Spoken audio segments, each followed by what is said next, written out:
I think the number one thing about the criminal justice system is you have to ensure that people who go in once never go in again.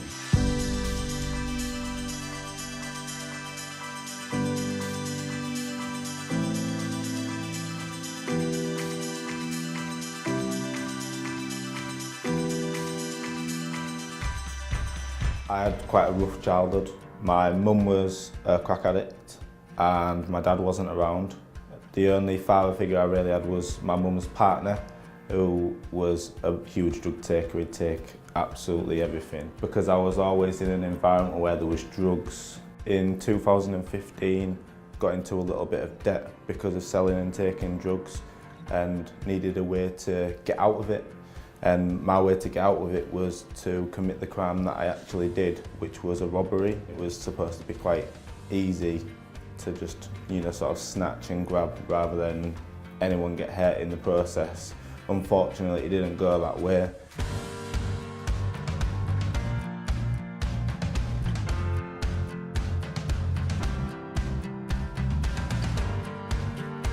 At the age of 19, I was grateful to start my own business, but by 21, I was going to prison for committing an offence, and it was whilst I was in custody where I expected to see violence, anger, hopelessness from people because of what I've seen in the films, that I was shocked and surprised to see that there was actually people determined to turn their life around and move on from past mistakes. Even if the start in a 10-year sentence, you have to start and think, what am I going to do when I get out? You are going to eventually get out, and you do need to do something with your life when you do get out.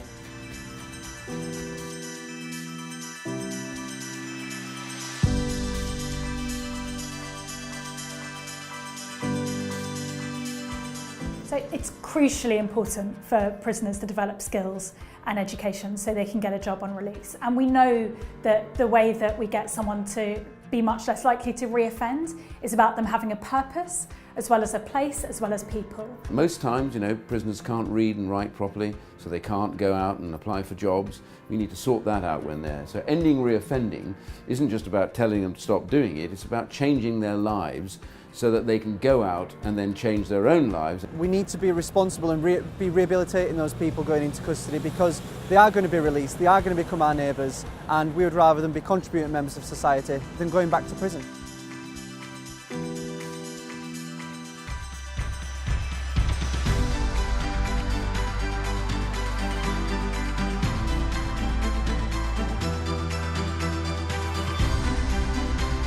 It's encouraging to see that the government have done more with education in custody, or encouraging more education in custody, more employer-specific support, as well as release on temporary licence, where work placements are people going from custody out to work for the day, back to custody, and that's incredible in terms of what it provides to a person with a conviction. Progressing someone's educational and work opportunities will make society safer.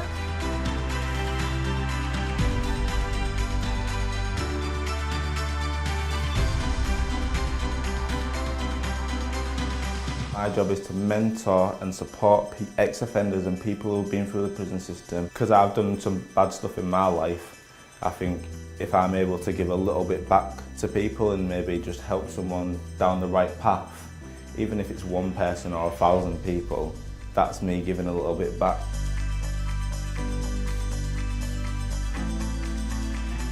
David Gauke's agenda is exactly that. I have been a believer in changing lives forever, and that's what the Conservative Party is about. It's not about stabilising people, it's changing their lives so they can go out and run their lives in a way that is positive to them and never come back into prison. Let's stop people recommitting crime, let's get them out stable with different lives so they can be solid members of the community. That's what it's all about. It was an enormous privilege earlier this year to be appointed Secretary of State for Justice and Lord Chancellor. I'm the first solicitor to be Lord Chancellor. I'm also the first Lord Chancellor from my hometown of Ipswich since Cardinal Wolsey in the 16th century. Now, admittedly, it didn't end well for him. But then again, he had to undertake a very complex negotiation with a supranational European bureaucracy.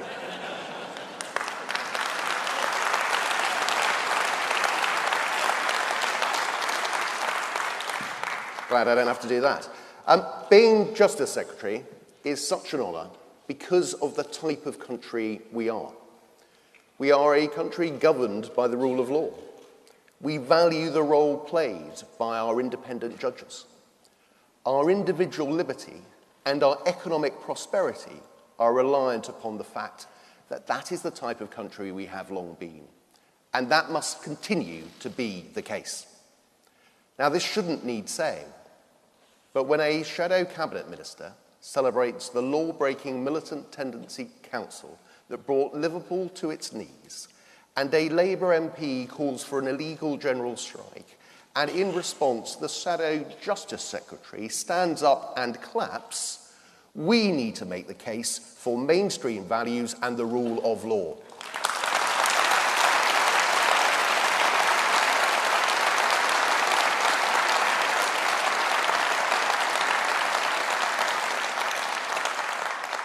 Now, fortunately, I have an excellent team working with me to fight for these values.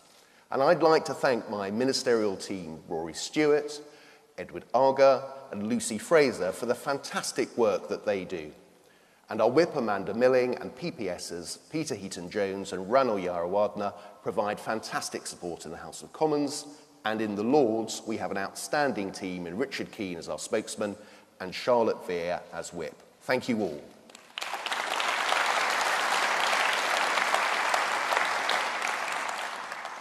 I'm also deeply grateful to the dedicated people who serve our justice system, whether in the courtroom or on the prison landing, for what you do.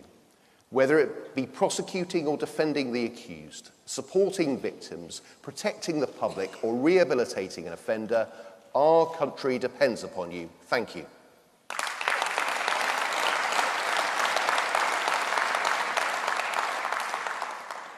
Now, we were just fortunate enough to hear from Jacob, who travelled here today to share his story with us in person. We also saw on the video Ben, who had a really rough life, ended up in prison, and then with the help from Jacob and others, turned his life around. Also, we heard from Natasha Porter from Unlocked, talking about their great work attracting top talent and demonstrating the real values that prison officers bring to their roles. And of course, I'd like to pay tribute to Ian Duncan Smith, who has long been an advocate for social justice and reform.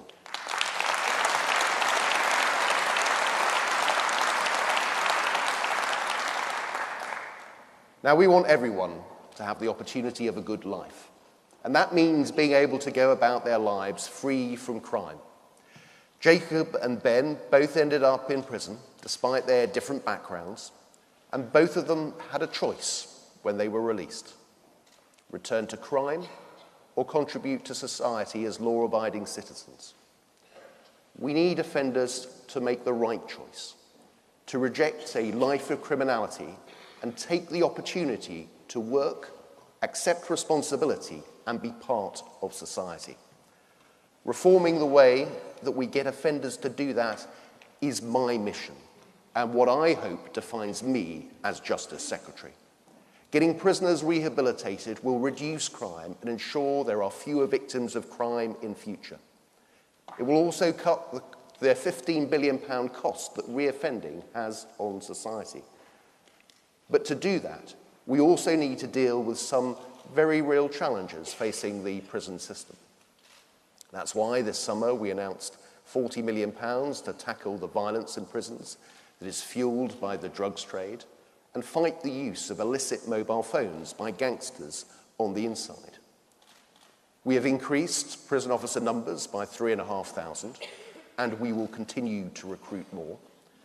And to further crack down on drugs and violence in prison, this month we are launching a new financial crime unit which will track and seize the money that criminal kingpins use to deal drugs in prison. My message to them is this: we are already blocking your phones, putting you in isolation, and now we will make sure you can't access your money. Dealing drugs in prison will no longer be profitable because we will find your assets and we will seize them.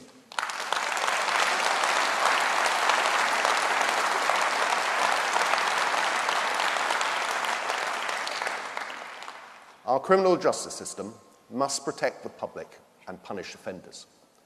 But if we want to bring down crime, we must also reduce reoffending.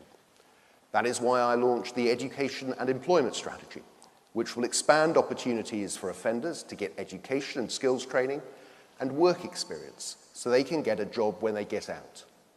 Today, I can announce that we have successfully opened up the market for prison education, increasing the number of potential providers from 4 to 12. We are systemizing offender training and employment in prison industries, such as cooking, cleaning, and maintenance across the prison estate. This builds on the success of the approach within custody and community, which we have developed with organisations such as the Clink charity.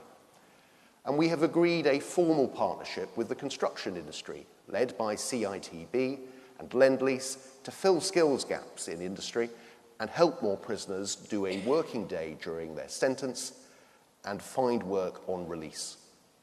To further cut reoffending, we've set out our female offenders strategy, using alternatives to custody where this is more effective, and providing better support to many women offenders who are themselves victims of abuse and suffering from addiction or mental health issues. We've launched pilots to make greater use of community treatment orders that address the mental health issues or substance abuse that drives someone to criminality.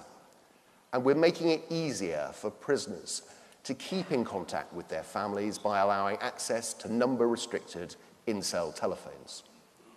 And it's because we want to cut reoffending that we have made the case that, for minor crimes, custody should only be used as a last resort.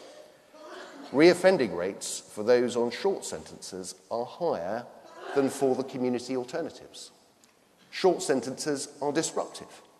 Offenders too often lose their jobs, lose their homes, and damage their family relationships. They are more likely to commit crimes on release. Now, I know there will be some who argue that this focus on alternatives to custody and rehabilitation is just soft justice. But I'll tell you this, if you've just been a victim of a crime, you're not going to take much comfort from the fact that the perpetrator had just spent the last 3 months locked up for most of the day and was released last week with no job, no home, no hope, and no chance. Now, let me be clear that our community sentences should not be a soft option. And that's why this summer I announced an extra £22 million per year to improve our offender supervision after they leave prison, as well as help them transition into work. Now, as a Conservative, I want everyone to reach their potential. And when I meet ex-offenders like Ben and Jacob, who have taken responsibility, who have addressed their problems, learnt the lessons, and turned their lives around, I am filled with optimism and a belief that we can do much more.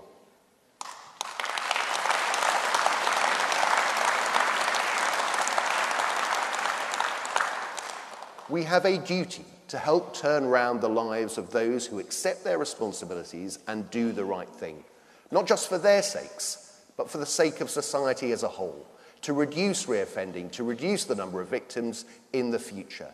And that's why we have to give them the opportunity to reform. Now, this is especially true for young offenders. We need to ensure that we focus on turning lives round at an early stage before it is too late.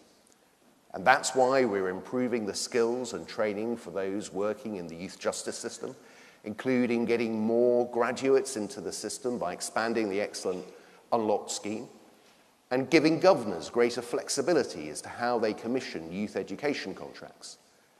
And today I can confirm that we are spending £5 million to introduce this country's first secure school in Medway.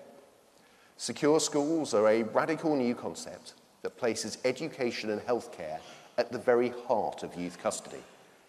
They will be run by not-for-profit academy trusts, bringing genuine expertise, knowledge, and innovation into the youth custody sector. We'll be launching the application and selection process for the provider later this month. And we intend to construct more purpose-built secure schools in the coming years to further transform the youth estate. Now, together, this package of reforms and investment will crack down on the drugs and violence in prison, further support offenders in turning their backs on crime, and crucially, help young offenders find a path out of criminality into education and responsibility.